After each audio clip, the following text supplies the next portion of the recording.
हम आप लोग को एक तीज गीत सुनाती हूँ। मेरा गीत अच्छा लगे तो प्लीज सब्सक्राइब करें, लाइक करें और कमेंट करके बताएं कैसा लगा। भोला संगे सुतली से जरिया तो गौरा रानी पूछाई हो। भोला संगे सुतली से जरिया तो गौरा रानी पूछाई हो। हे शिव जी कवन कवन हम बरत करी पिया का उमर बढ़े तो सिंदूराया मर रहे हो। हे शिव जी कवन कवन हम बरत करी पिया का उमर बढ़े तो सिंदूराया मर रहे हो।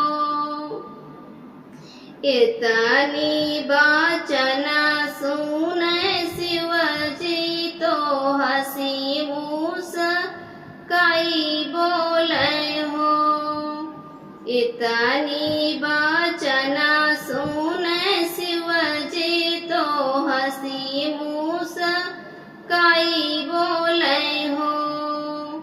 गौरा तिज तू करी हाँ बरतिया पिया का उमर बड़ी हो।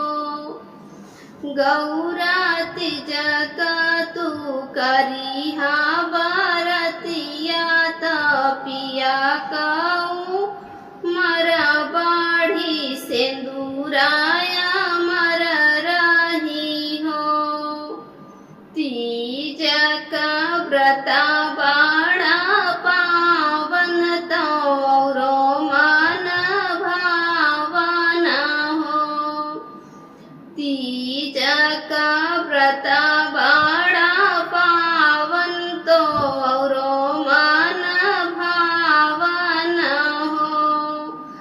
गौरा निर्जल करी हाथू तिजिया तो शिव के पूजन जइहा हो। गौरा निर्जल करी हाथू तिजिया तो शिव के पूजन जइहा हो। गौरा सोलहो सिंगरवाता हूँ करिहा तो शिव के पूजन करिहा सिंदूराया मर होई है हो। गौरा सोलहो सिंगारता हूँ करिहा तो शिव के पूजन करिहा सिंदूराया मर होई है हो। सब ही सुहागिन करे तिजिया तो पिया का उमर बढ़े हो। सब ही सुहागिन करे तिजिया तो पिया का उमर बढ़े हो। गौरा जन्म जन्म रहे सुहागिन तो सिंदूराया मर रहे खुशी परिवार रहे हो। गौरा जन्म जन्म रहे सुहागिन तो सिंदूरा मर रहे खुशी परिवार रहे हो।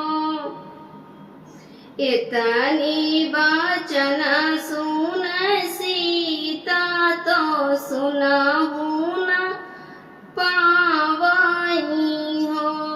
पूरा कर ली सोलहो सिंगरवा तो शिव के पूजन गैली सिंदूराया मर कैली हो। गौरा करली सोलहो सिंगरवा तो शिव के पूजन